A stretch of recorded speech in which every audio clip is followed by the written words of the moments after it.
lang po ako sa PNP spokesperson kung saan kami dapat pumunta.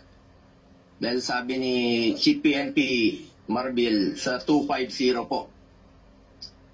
Nilapitan ko po ang inyong spokesperson at di po ako sinagot, tinakbuhan po ako. Sana naman bilang spokesperson, konting sagot lang naman po. Konting respeto, sumusunod naman po kami sa batas.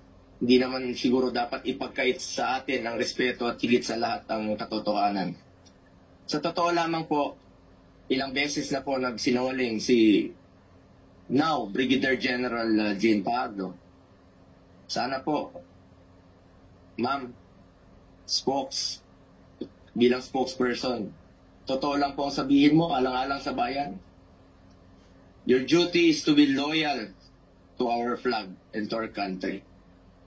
Minahal namin kayo ni dating Pangulong Duterte. Sana, konting respeto lamang po. Kung nagawa niyo yan sa akin, magsinungaling, mas nagagawa niyo po yan sa ibang tao. Respeto lamang sana. Gaya ng pagrespeto at pagmamahal namin sa uniform personnel. Pangalawa,